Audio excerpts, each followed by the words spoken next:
what's up folks? Captain Blade J52 here, this time from good old Star Wars The Old Republic. Now I know some folks were probably expecting something from SWTOR or from Space Engineers, but I do indeed play Star Wars The Old Republic. I'm actually a founder over here in game that's been here since the closed beta, and at some point or another I've played every class and every spec in game. Some of them I've played a lot more than others, as you would probably expect. But one thing I can say for certain is that I've had a mostly positive experience with the game.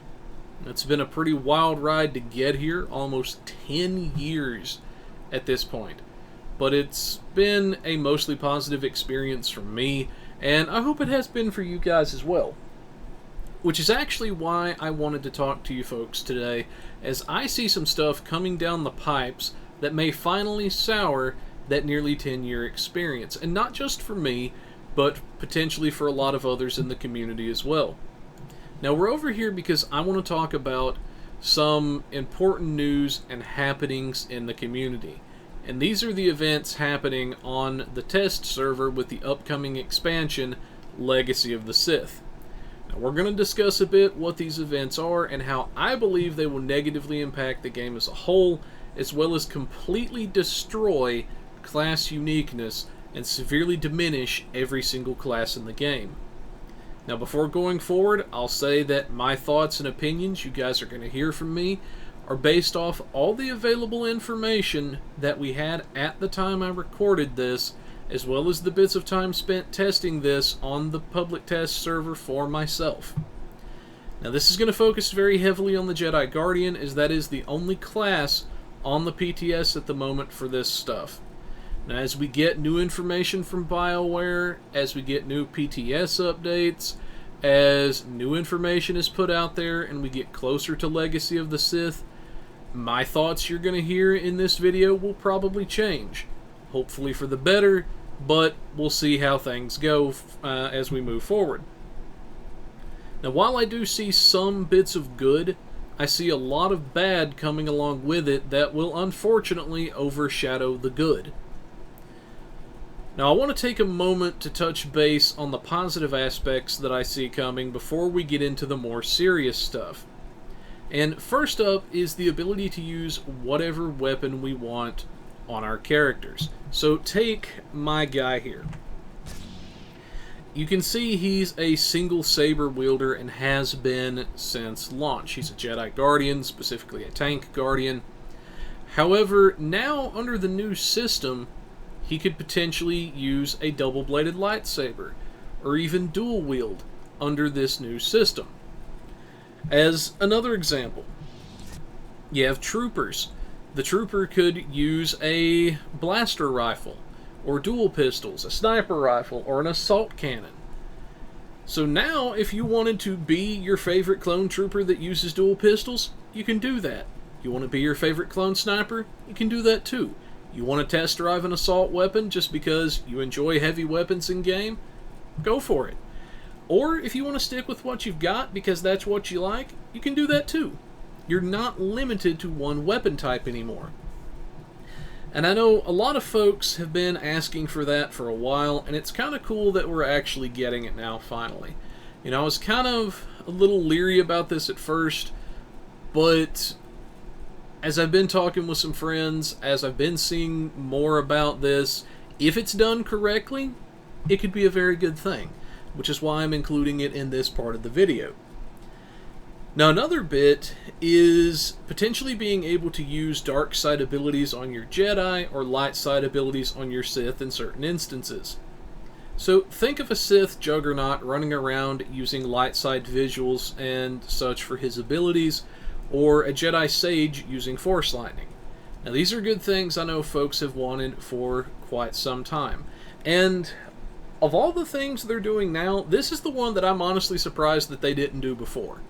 I am really surprised about this because take my Jedi Guardian here in front of me. Let's say that I wanted to take him through the story as a full-on Dark Side 5 Dark Jedi. Like he's the darkest of, you know, the dark side users, that sort of thing. And it would make sense for him to be able to use the Juggernaut visuals and the Juggernaut abilities, because it's really just the same thing, except renamed and reskinned. Like, in order to mirror the two classes, all they have to do really is copy and paste the same abilities, change the visuals up a little bit, and then change the names. Because under the hood, they're functionally the same. So, kind of surprised that they didn't do this before now. So, I'll go ahead and throw my class buffs out. So you saw that little blue light side type aura. Picture that now being like the dark side version that's all red and gritty and that kind of thing that a Juggernaut might throw out. So, kind of cool little effect. Now, another thing that could be good if done correctly is the loadout system. And from how I've heard it explained on the live stream, is you could potentially, in my case, swap between tank and DPS very easily and have it ready to go just by hitting a button or two. Now we get into the bad that comes along with it. It seems now that in addition to this, they've taken some of our abilities from us that used to be baseline, divided them up between these loadout presets, and then handed them back to us as though they've done us a favor. So, using my Jedi Guardian on screen here, he would be missing nearly half of these abilities on his bars, if not more than that. And many of the abilities that they're doing this with are iconic abilities, such as Saber Throw.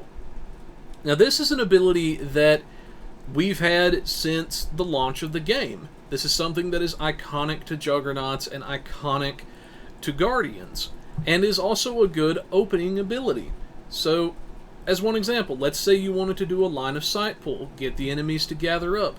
You fling your saber out there, you ding one of them to get their attention, you get some focus that you can use to pay for other abilities, and you've got a good fight opener there. Now, we wouldn't have this baseline depending on what we picked, which is actually a shame that some of that uniqueness is going to basically be stolen from us, and we have to choose to get it back. So, more on why that's missing the mark in my book in a minute, but first I want to go ahead and I want to read some bits from one of the forum posts for you guys, and then I'm going to explain why all of this royally misses the mark and will do nothing but harm the game as a whole if it goes live the way it appears to be right now. So let's go ahead and pull this up. It says, "Hello everyone, welcome to our first phase of PTS featuring the Jedi Guardian combat style. In case you missed it, we go through a bit of philosophy behind the updates we're making to combat styles in this article. There are two main goals we are aiming to achieve: streamlining ability sets in order to enable more player choice and maintaining the unique identity of the class. We know players will be thinking about the reduced quantity of abilities and what this looks like, so here's an in-depth look into how the Guardian combat style is impacted by player choices."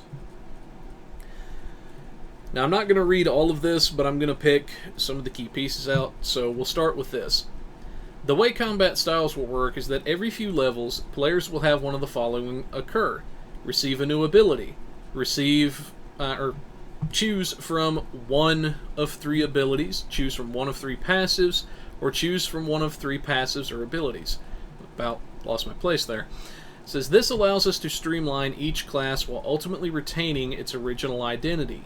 Even though streamlining each combat style ultimately means paring down the overall quantity of abilities that every play style shares, our goal is that players will still be able to choose their favorite abilities and make more meaningful decisions around how they want to fulfill their gameplay fantasy. So, as we scroll down here, you can see kind of how some of this is going to work. And it seems like they've actually updated this a little bit to tell people more about what it's going to do. So that's kind of good to see that they're trying to give us a little more information at least. Now here we have some examples of the presets. Now I know that there's going to be additional presets aside from this, because they did mention that elsewhere. So they might want to do like a loadout A, loadout B, loadout C. But for the moment, we've got just loadouts A and B for defense and vigilance here. So for defense A, you've got Blade Burst, Antagonizing Assault, Critical Slash, Critical Defense, Defiance, Narrowed Focus, Saber Reflect, and Through Peace. So you can see Saber Reflect is on there. That's one thing we have right now. Then you have Kinetic Barrage, Marked Assault, Guardian Focus, Marked Focus, Trailblazer, Preparation, Inure, another ability we have right now, and War Master. So you can see automatically right now I wouldn't be able to have Saber, Reflect, and Inure anymore. So this ability here and this ability here I would no longer be able to have at the same time, even though baseline I have them now. So that's automatically a nerf right there, just by that going on. So let's read this other little bit here. It says, this is where the PTS comes in. As we announced in our live stream last week, what is available now on PTS is a first look into the upcoming class changes, or changes of this class. It says, we want to give you all first impressions into what the customization will look like. Please keep in mind the following to set expectations for this round of PTS. This is a super high level and not a deep dive. That will come later. All 3 disciplines will be available. However, flexibility and ability choices will be heavily restricted for the first phase of testing. Each discipline has 2 ability paths available, and you can select one of the 2 options to get a taste for different playstyles. And then it says there's a lot of info to read and process, so please take your time in familiarizing with all of the data and let us know your thoughts. And then they do have another thread over here where you can actually go in, give them feedback, which I encourage everybody to do, whether you agree with me, whether you don't. Make your voice heard now while they have time to make changes that could satisfy everybody, so that it's fair to them by giving them enough time, and it's fair to us that they have that time too. Because if we wait till the last second to say anything, whether we agree with it or whether we don't, then that's going to screw over the players and the developers alike, and that's not fair to either side. So the questions that they ask you, it says, please answer the following questions. Does this feel like a Jedi Guardian? Please explain why or why not. Is there anything that feels missing or out of place in the combat rotation? What are your initial thoughts with the effectiveness of the Jedi Guardian against enemies? How are you enjoying or not enjoying the class? And then if you have feedback on different disciplines and ability paths, please note your feedback accordingly so we can track it. It says, feel free to answer in as much detail as possible to help us understand your thought process and line of thinking. Please include the specific discipline and ability path you chose. So, seems like a fairly standard thing, but anyway, getting into why this royally misses the mark. So, they claim, or one of the things they claim they want to do is to streamline ability sets in order to enable more player choice and maintain the unique identity of each class. Okay, first up, you're not creating new content by chopping up what's already there into smaller pieces then trying to feed it back to us. You're not creating anything new. You're simply recycling what's already there and trying to call it new. You've not added anything. You've not created anything. All you've done is steal some of the uniqueness from every class. It's like you don't maintain uniqueness by stealing unique abilities from the classes or straight up removing them. This also takes away valuable tools from each class, many of which are their iconic abilities they've had baseline since launch of the game, and makes them weaker as a whole, not stronger. No matter how you slice it, this is a straight up nerf of epic proportions. So, as just one example, with the Inure and Saber Reflect examples that we saw in the thing. So now I have Saber Reflect, which lets me send certain attacks back at my enemies, shake off a little bit of damage, or I have Endure that I can get some temporary HP with.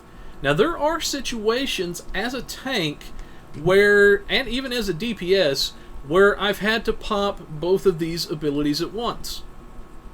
There have been situations where I've had to use both of these abilities in order to stay alive. So now I would have to pick, do I want my temporary HP that can help keep me alive and give up Saber Reflect, or do I want Saber Reflect, which isn't going to give me temporary HP, but is going to deflect a little bit of damage?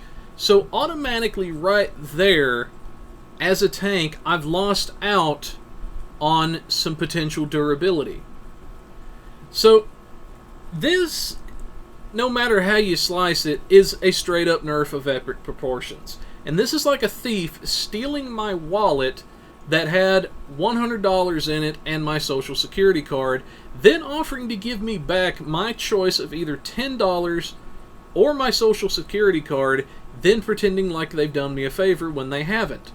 Either I'm out my wallet and $100, or I'm out $90 along with my wallet and my social security card. Either way, that is a loss and nothing is gained. To use a food analogy with this, slicing a pie into more pieces doesn't create more pie. It simply further removes from what's already there, meaning each slice you create gets less and less substance. In this instance, we get less and less ability, less choice, and less content. It destroys the uniqueness of each class in the name of protecting it, akin to killing the patient to cure a disease. That's not how you do it. So if BioWare wants to give us more choice, then give us new choices, not recycled stuff you're trying to call a new choice. So as the 2 bits here, let me scroll back down. So for Defense A and Defense B, making me choose between Saber, Reflect, and Endure is not new. All you're doing is making me choose between things that I should already have baseline. Now I know the other stuff comes with it, I'm not, ignoring that, but the point being is that when you start doing this stuff, that's content that we've been robbed of. That's 2 potential abilities that they got to avoid doing anything with. So that's 2 more abilities we could have had if they hadn't have recycled this stuff. And to me, I'm going to be blunt, that's lazy development. So, and this happens with a lot more abilities. It's not just these abilities, which I'll get some photos a little bit later in the video here to kind of do a side-by-side comparison for you guys, if I can get some good quality ones for you, and I'll throw it up here. But anyway, if, for example, let's say a class had 10 powers they could use, give me an alternative set of 10 powers that I could use versus the 10 that I have now. Stealing 5 of those powers and then giving 2 of them back to me isn't an alternative and isn't a real choice, but simply the illusion of it. If you want me to use different abilities, give me new abilities to use. Give me an incentive to use them. Now, one of the things I like to do is I like to mod older games and even a few of the newer ones. In fact, some of the levels and maps that I created for TimeSplitters Future Perfect used to be EA recommended for download for weeks at a time, back when that game was still running. And whether it's creating content at the small-time modder level, like what I've done before, or being part of a full-on AAA studio production, a key thing people need to realize is that you can't make people play in a way they don't want to play. You can't force people to do something they don't want to do. All you're going to do is make them quit or quit using your content. If you want someone to do something a particular way, or use a certain item, or go to a certain map, or so on, you as the creator of that content have to give people a reason to go there. You have to give people a reason to interact with that map or that item. If you as the creator can't give them a reason to go there, you can't expect them to have a reason of their own. In my case, I preferred large free-for-all type of fights whenever I was creating maps and levels for TimeSplitters. And to incentivize people to actually leave their bases and fight in the middle of the map in those giant free-for-alls, I created areas that had medium amounts of cover towards the center of the map, and I would sprinkle extra med packs and extra armor and some of the more powerful weapons in those areas. And I gave them a reason to go to the center of the map and to fight in the center of the map, and it worked. In this case, Bioware isn't giving us a reason to use the new stuff, but instead is giving many a reason to dread it. And it also fails to address why people had a problem with certain powers to begin with. Now, in today's day and age, new players have it far easier than any of us old-timers did. I know that may sound kind of crazy to some people, but hear me out on this. Today, they have the benefit from 10 years of accumulated veteran knowledge at their disposal.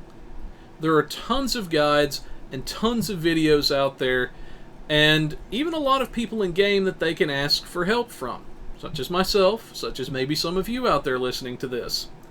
Now, I've spent hours upon hours helping people learn particular classes, learn particular specs, and every single ability on the bars of my toon has a use. Every one of these abilities that you see here, all of these, and all of these, every single one has a use and gets used. Now, I may not use all of them as in every fight or as often as some of the other abilities, but they get used. Simply because I personally don't use a particular ability that often doesn't make it a bad ability or that others should be denied their use. Now, the ability Awe, I personally don't use it that often, but that doesn't mean it's useless. For all I know, it could be the bread and butter ability for some other people, such as maybe some of the PvP guys, as just one hypothetical example. Now, another thing that I have to wonder for some of these people that are trying to say we have too many abilities is, if somebody were to boost a character to level 70 and then see everything get slapped on their bars at once, I could see that being an overwhelming thing for some people, as they're getting all of the toolkit at once without, in some instances, any prior experience with the class. That's why I never recommend people boost a character until they're more familiar with the game, and especially if they don't know what they're doing. If a person wants to learn their rotations today, all they need to do is read the abilities and what they do. Maybe test it a little on a dummy or some mobs, and they'll eventually figure out what's what. If not, then there's guides, videos, and people like myself that are willing to help them. However, no guide or video or person can help that individual until they're willing to ask for help. Whether they're a new person or not, whether they're somebody that's been playing for a while and trying something new. If that person isn't willing to ask for help or isn't willing to listen to the info, there's nothing we can do to help them. I don't care to help people as long as they're willing to learn and get better, even if it's just a micron of progress each day, and I'm willing to bet a lot of you out there are the same way. If someone is having trouble understanding, we need to examine why they're having trouble. Could it be a case of the tooltips being needing to be a little more concise? Could they be a little less wordy and be more to the point? Could the info be presented in a better way? Is this particular class and spec a good fit for what this person likes to do? Because not all classes and not all specs are right for all kinds of people, and not all games are right for all people either. That doesn't make the game bad, and it doesn't make the person bad. It just means that it isn't right for that particular individual. And outside of a bug in the game, New players and everyone alike are only as helpless in this day and age as they choose to be. There are ways to make everything work. And furthermore on this process, I hate the dumb it down for the new guys type of attitude, as it automatically assumes a new person is stupid before you've even ever met them.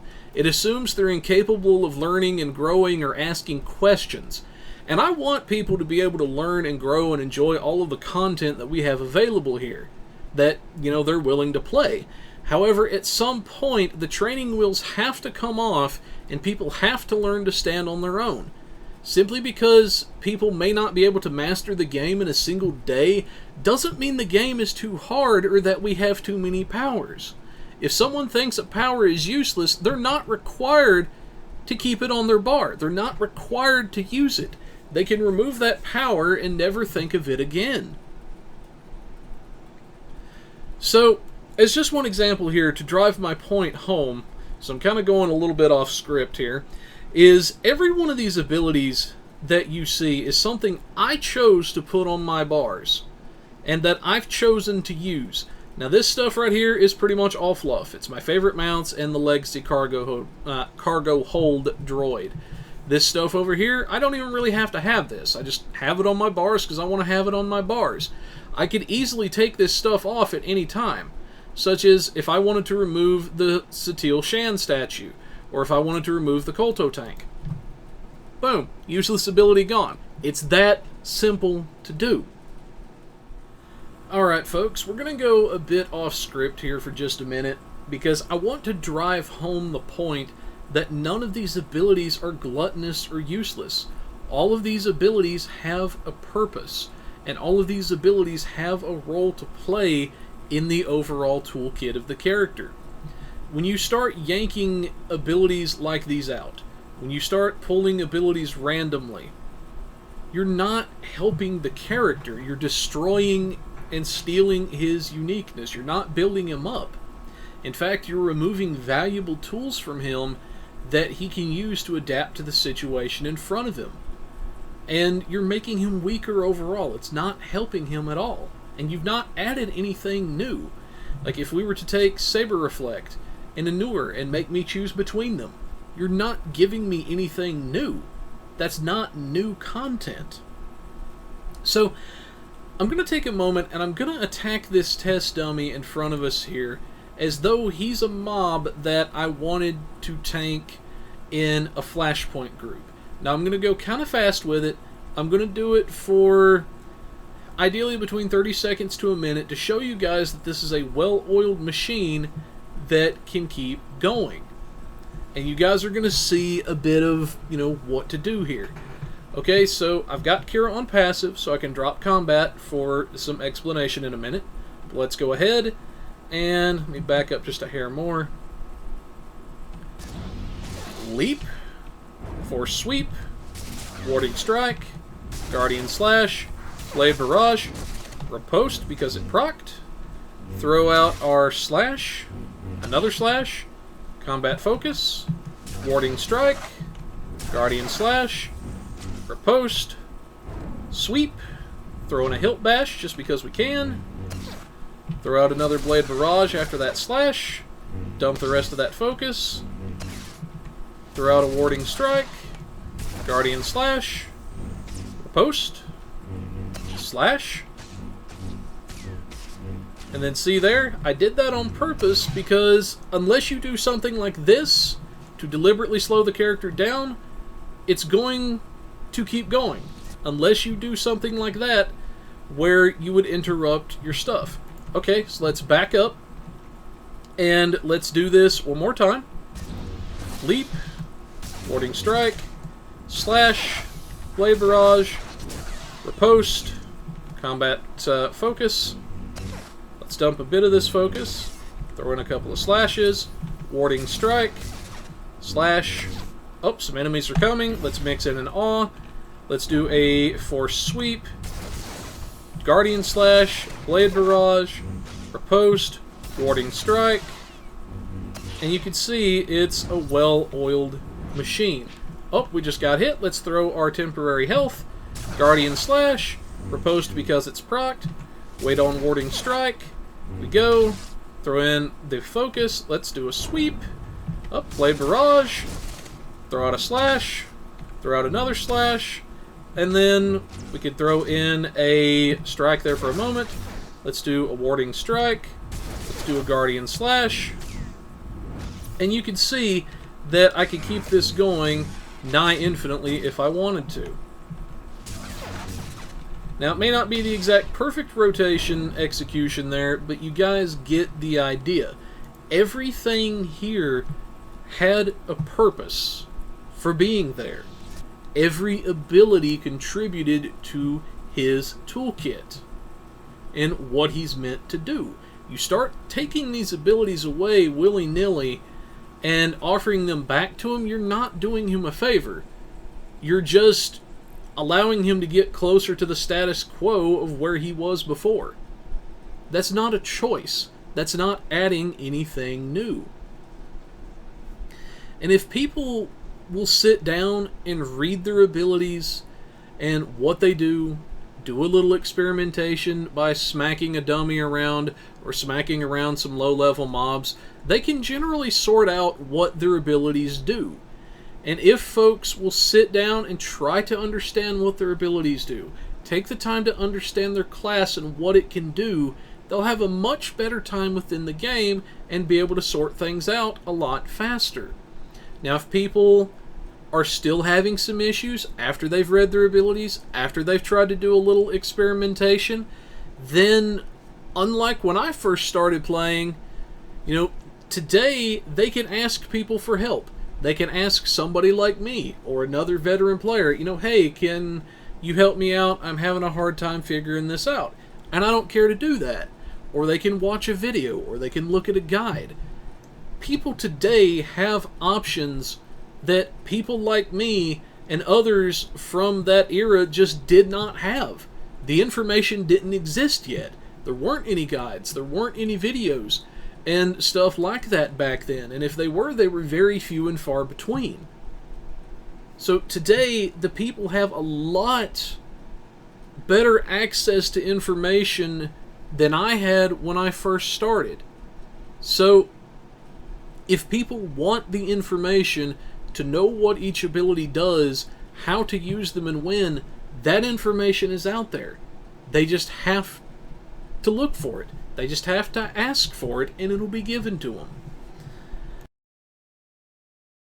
Alrighty, don't you just love when Windows decides out of the blue randomly when you're trying to do something? Hey, guess what? You're updating now!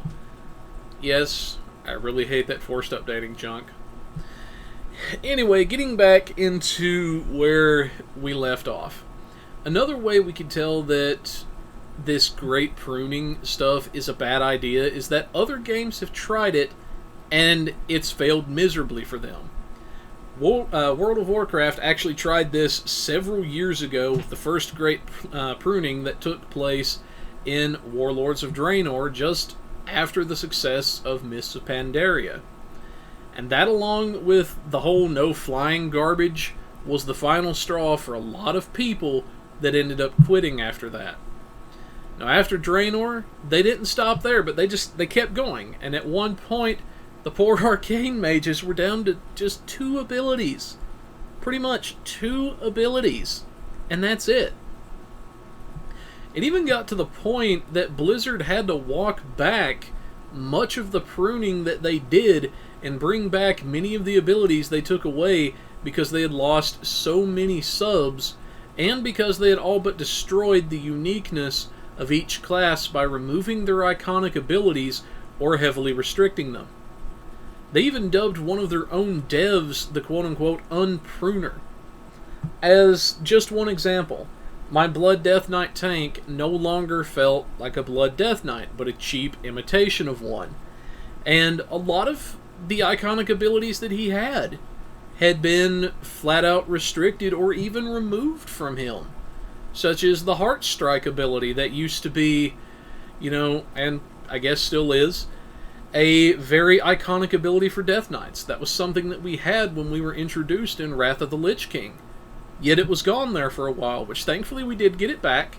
It definitely helped, but on its own wasn't enough. Blizzard had to walk back a lot more of the restrictions that they had put in place. And they've still not fully recovered from it. Now, just like the Guardians on the public test server no longer feel like the Guardians of Peace and Justice that Obi-Wan described them as in the movies. It's the same thing. You know, I may as well be standing around swinging a wet noodle with how dead the rotation can be at times. And that's not fun to me. And I venture a lot of you other people as well. Now, Star Wars Galaxies actually tried this same thing back in 2005 and was one of the many things that ultimately led to the downfall of that game. Now, unfortunately, Galaxies ended up closing because of bad decisions like this one. And in fact, we have a letter from that time of the original announcement. So let's go ahead, and I've copied the relevant portions from the first bit of the letter into a Word document here. Now it says, this is a NGE announcement, November 2nd, 2005. It's a letter to the community. Greetings, Star Wars Galaxies players, fans, and other denizens of the galaxy. My name is Julio Torres, and I am a producer for Star Wars Galaxies for LucasArts. And if I butchered that guy's name, then my bad, because I'm not always that good with pronouncing names. But anyway, we wanted you, the great denizens of the galaxy, to be the first to hear about the current and future plans for Star Wars Galaxies. Over the past year, we have been working hard to respond to feedback we've gotten from players, fans, focus groups, and other research. This feedback is ultimately centered on one key area. The game does not feel like a heroic Star Wars experience. Currently, the early game has a steep learning curve, and there is no clearly defined path of advancement or adventure. Many of our fans who bought the game did not see enough Star Wars-style action early on and ultimately left our world. It is our goal to change this and improve the experience for all players. And we are introducing a series of game enhancements to Star Wars Galaxies this month that include both significant enhancements to the live game as well as completely redesigning the experience for new players. The primary areas of focus include combat and profession and character development. The combat depicted in the Star Wars films, fiction, and canon that we have all come to love is fast-paced, action-packed, and visually intense. In order to stay true to the Star Wars fiction, as well as to make the combat system more engaging, we have shifted the turn-based paradigm towards a much more engaging, fast action combat system where you control every move. After receiving feedback from members of the community, conducting extensive focus tests, and evaluating the combat systems of other games in the genre, we are confident this new fast-paced action combat truly delivers what players, fans, and gamers have come to expect from a Star Wars experience. As mentioned earlier, combat is not the only area we have decided to focus our improvements on. We have also improved and brought more clarity to the profession and character development system. And then it went on from there. So, if neither of these games, World of Warcraft or Star Wars Galaxies, could pull this off, with WoW being a lot bigger than SWTOR was, what makes people think that SWTOR can do it? At that point, it's trying the same thing 3 times and expecting a different result, which is the very definition of insanity. And some people have tried to say in all this mess on the forums and elsewhere, but this isn't WoW and you're just projecting your fears of the past onto SWTOR. That's not a valid argument, because first and foremost, it's an emotional-based argument that doesn't answer the question posed, nor does it address the evidence given. In this instance, we have actual data to see what happened, as well as statements from Blizzard themselves that them dumbing down the game did not work. Now, some people have said, But this isn't World of Warcraft. If it's done right, they can do it. Well, that's the equivalent of someone jumping off a cliff and flailing their arms trying to fly, only to splat the ground. Then his friend looks down there and says, well, I'm not him. I have bigger arms and I can move them much faster than he can, so I know I can do it if I flap hard enough. Then he jumps off the cliff behind his friend and then he splats the ground as well. It's doing the same exact thing twice, then expecting different results. In this case, we have actual data showing us that destroying what is unique and made a game successful doesn't help, but instead drives players away. In fact, there's one guy in particular on the SWTOR forums that actually tried to say something that went a little like this. Well, what if they drive away 80% of the players, but sustain with the 20%, then regrow the game plus an additional 5% beyond that? It'll prove it was the right decision. But if they lose 10% without getting them back, that's bad. So wait a second. Losing 80% of your player base is no big deal, but losing 10% is? What? His line of logic also relied very heavily on a very big if. Now, I don't know what world he's living in, but where I come from, if someone cost my company 80% of its customers and potentially 80% of its income, that's not an oopsie we messed up kind of moment. That's a fire them all and start over kind of moment. And assuming the company even survives at all. Now that same thing actually happened with Anthem not too recently. Anthem failed to address player issues and ended up chasing off 90% of their player base, tried to sustain off of the few diehards that were left, but eventually folded because those diehards couldn't or wouldn't pay the bills. You know, they didn't give people a reason to stick around. They didn't have anything for people. And they refused to do anything about it. And as such, the game folded. Now, this guy's other problem is that even if we want to assume the company could survive, it's not going to replace that 80% of people quickly unless some miracle happened. Losing that much of your player base isn't generally something shareholders are going to be happy about or want to stick around for either. Now, for me, if I was a shareholder and some Yahoo caused my stock to devalue by 4/5 potentially, I'm demanding that guy get a pink slip shoved so far up his rectum that he can taste the paper that the pink slip is printed on. Now, it also destroys consumer confidence, as they will fear such an incident could happen again.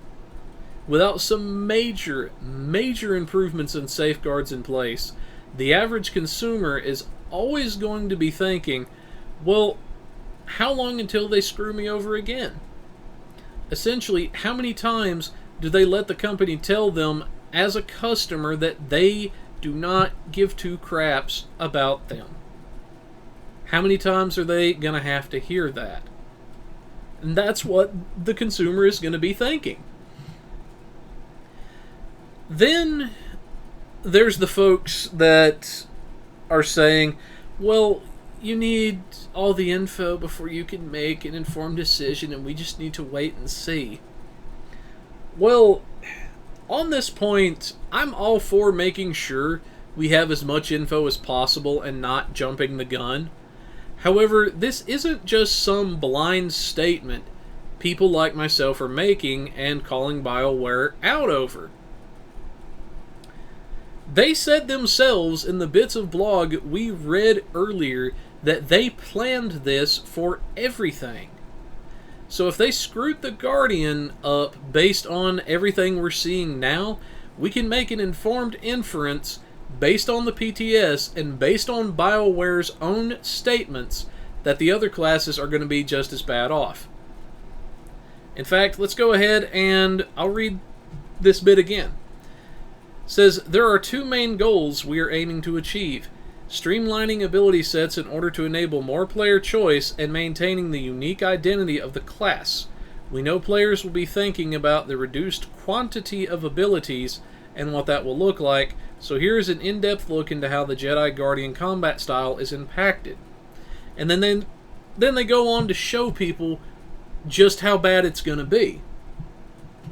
So, again, you can see plain as day with this that this isn't just people making a random statement.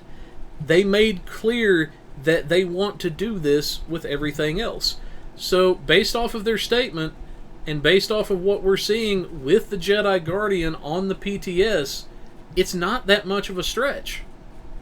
It's making an informed inference based off of the information and everything we have available right now. Now, they could come out tomorrow and give us more information or a PTS update, and they could say, okay, we see this has caused a lot of alarm. It's not going to be as bad as people are thinking. Here's why. And it may end up not being that bad at all. It may end up being that, okay, it was a misunderstanding. And I really hope that's the case. I really do. But I'm not going to hold my breath on it either. Now, another thing in this instance is folks like myself are speaking out now because we want to give them enough time to make changes. If we all wait until the last minute, they won't have enough time to make any changes at all, and that's not fair to us as players or to them as a company. In this instance, we don't need to know every single 1 or 0 of the code to know the other classes are probably going to be just as bad, if not worse, depending on the class. And if all else fails, I've seen some of these people bust out the classic, well, you just don't want to learn new rotations emotional argument. No, it's got nothing to do with rotations, my dude, but everything to do with not wanting them to make the same mistake other games have made and seeing the game be harmed as a result, especially when we have data to show that this is a bad idea and would just destroy the uniqueness that put SWTOR on the map. And I can't tell you the number of people that came over here from WoW that said one of the reasons that they came to SWTOR from WoW was because of WoW dumbing the game down. People want depth to their characters. They want to be able to do things. But you can't do a deep dive in just 6 inches of water. You can't do that. You have to have water there for them to deep dive into. Now, we don't need a spell book the size of War and Peace in order to have a character with a bit of depth to them. What we have right here is enough. What we have right here is good. The next thing that comes up is this brings me to class effectiveness. Guardians on the live server feel like a well-oiled machine capable of giving us more power when we need it. Whereas the Guardians on the PTS, they don't even feel like Guardians. The Guardians on the PTS feel like somebody stole my sports car, replaced the engine with an old rusted-out lawnmower engine, and then are trying to pretend they've done me a favor. The class is now super clunky, slow and inconsistent, and has quite a few dead spots in its rotation where you may as well be standing there swinging a wet noodle around. Now at that point, because I'm missing so many powers, I might as well be a glorified NPC. I really should. If things go live as they appear now, good luck doing much of anything anymore without it being a million times harder than it needs to be. Now, I'm a firm believer in the old saying, if it ain't broke, don't fix it. In this instance, they're trying to fix something that isn't broken and are destroying it in the name of fixing it. Trying to tank with what's on the PTS felt like I was being asked to rebuild a car engine with only a single rusted out wrench that'll break the first time that I try to use it, and then them expecting me to have it done in 5 minutes. It ain't gonna happen. The synergy of the class is now off, and it's no longer that well-oiled machine, and overall, It's not the Guardian that helped put the game on the map, as the uniqueness of the class is gone. And stuff like this really pisses me off because it's a subpar product that's well below the standard that Bioware set for themselves.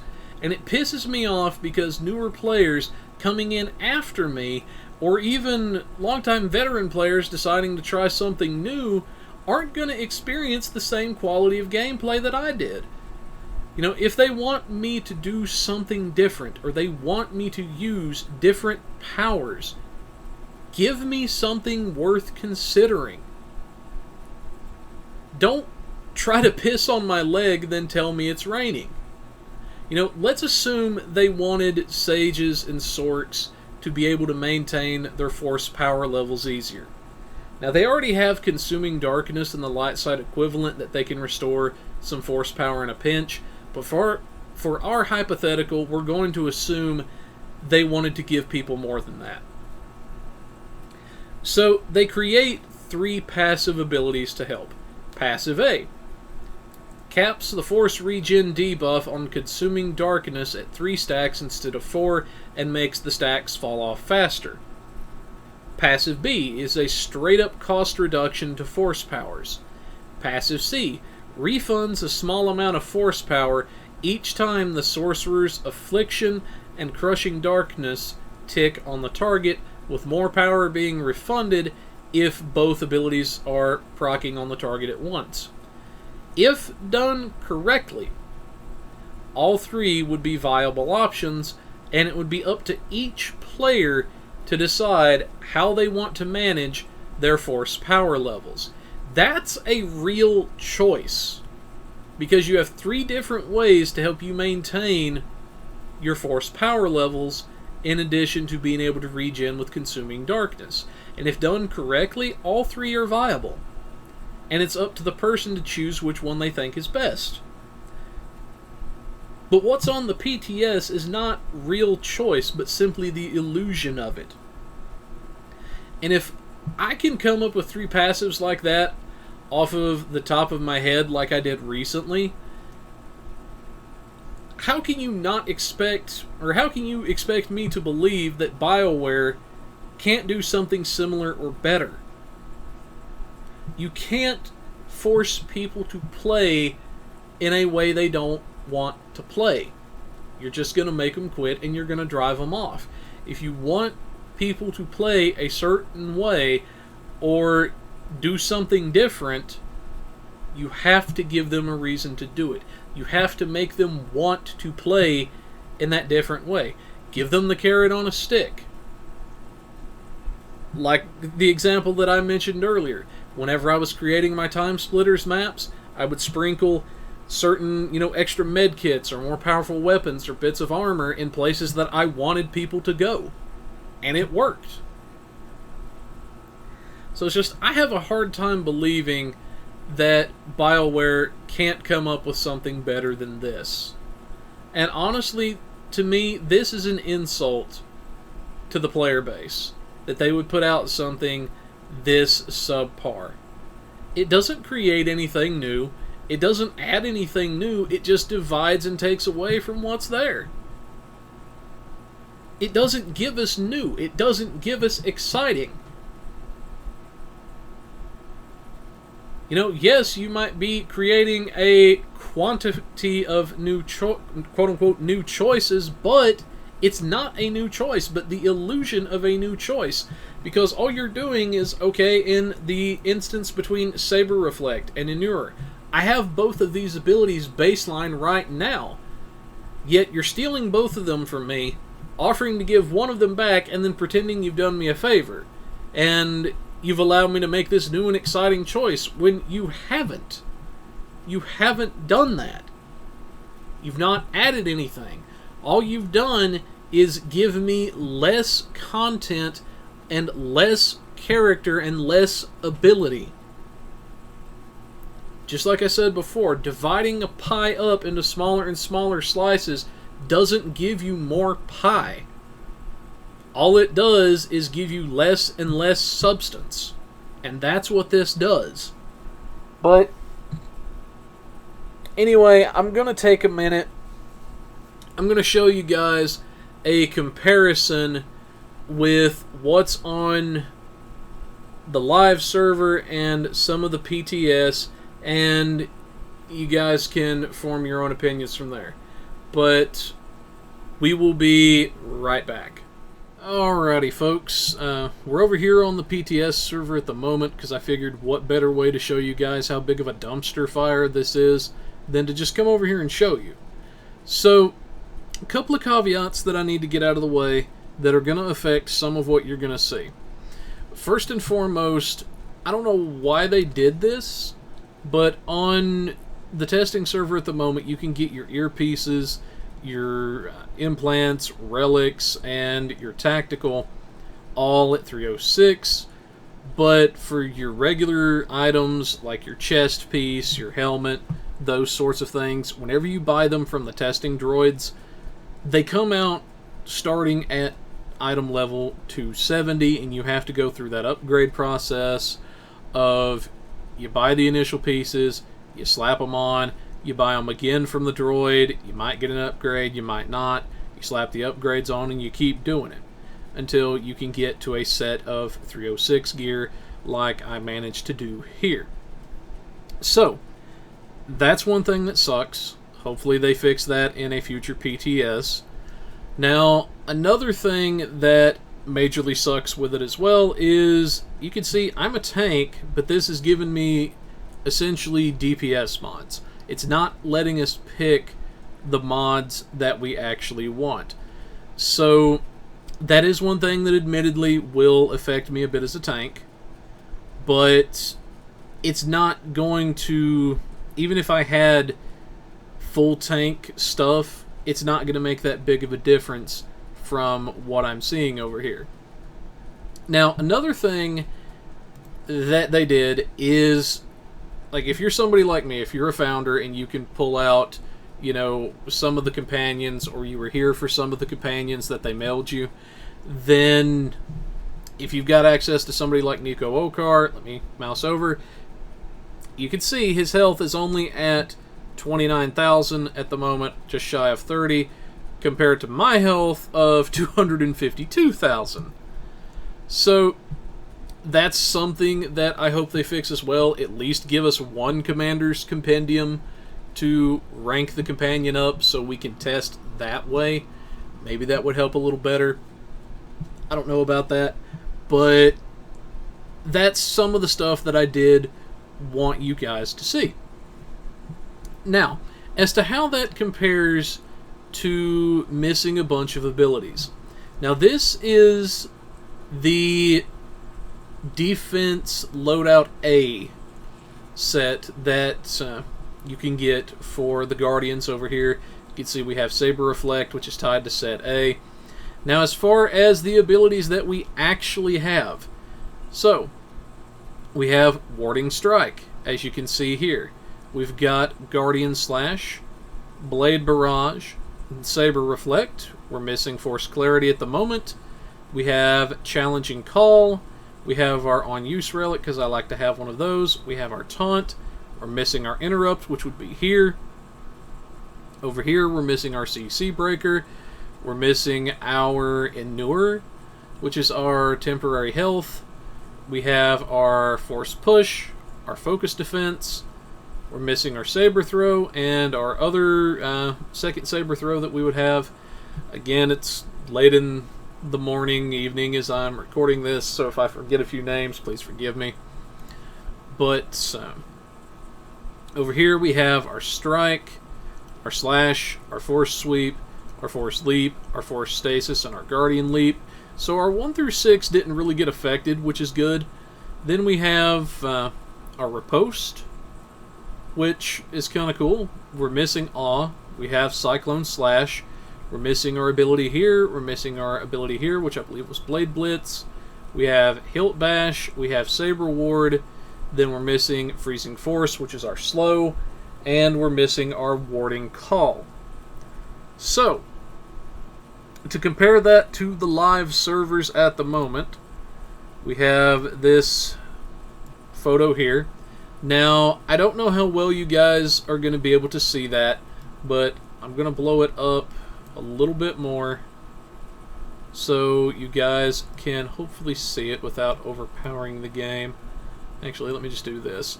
Okay, so over here, to compare, you can see we're missing our forced clarity and we're missing our interrupt. So we're missing a decent little bit there.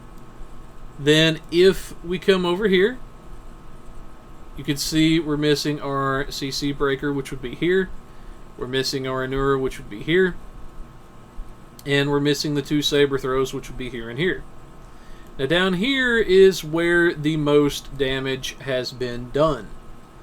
We have our 1 through 6, which actually didn't change, which is cool.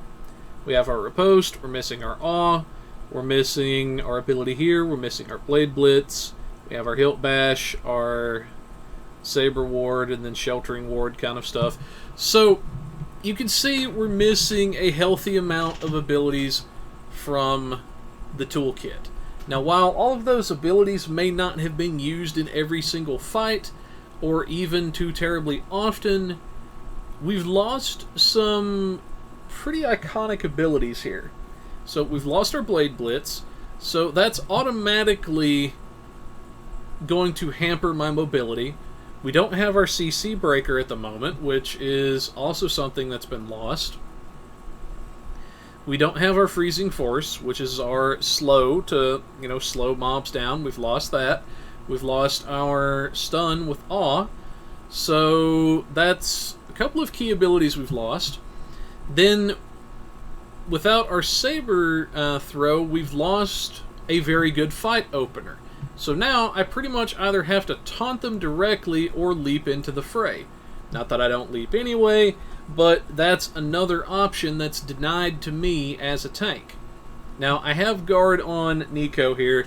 We're going to go ahead and attack this mob so you guys can see there is a regular guy and there is a silver in here. Now, this is going to go a lot faster if I had been on live, but let's go ahead and jump in.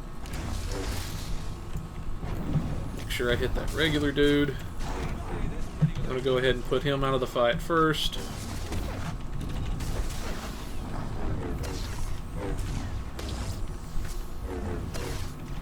And you can see just how slow this silver is actually dying.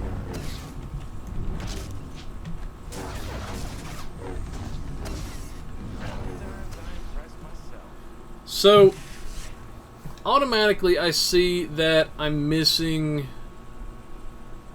quite a few bits in the rotation where I could still be throwing out different attacks. So, let's do one more mob okay, good. So this silver guy is over here. So I'm going to attack just this guy by himself, and we're going to see what happens here. So let me go ahead and dive at him, do the sweep.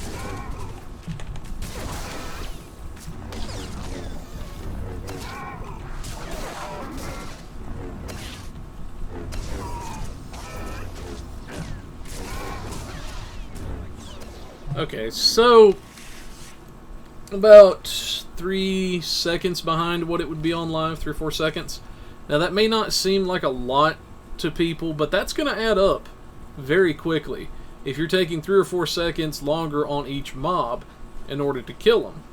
So in that instance, I'm looking at, if say I'm fighting 4 mobs, that's an additional 12 seconds, and that may not sound like a lot to some people, but depending on the fight, that can mean the difference between life and death.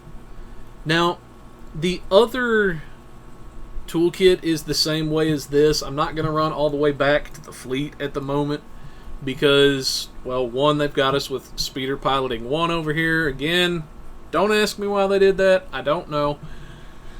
But you can see for yourself, compared to the live servers, on this bar here versus this bar here versus this, and this bar here up to the H versus this bar here up to the H, we are missing quite a few abilities. So, overall, I hope BioWare listens to the feedback and they decide not to go through with this, because this sucks. This does not feel like a Guardian. I feel a lot slower, I feel a lot weaker over here, and although, yes, I was able to kill the mobs, it took longer to do so than it would currently, and overall, it just does not feel like the same class anymore. Some of the same abilities may be there, sure, but I'm missing a lot of iconic stuff, and it's just not the same class anymore. That uniqueness that went to the Guardian just isn't there. But anyways, folks, you know, what are some of your thoughts? What are you guys hearing about all of this? Because I want to hope that I'm wrong and that they're going to end up doing something that's just going to absolutely wow us, and we just haven't seen it yet. But I'm not hopeful, guys. I'm not hopeful. I'm not going to lie to you. But like I say, what are you guys hearing? What are you guys seeing? You know, is there something I'm missing that maybe you guys are seeing? You know, like, you know, say to me, hey, you know, Captain Blade, have you tried this? Maybe that'll make it feel like it's not so bad. Or, you know, let me know some of your thoughts from you guys. But for now, folks, this is Captain Blade, J52, signing off.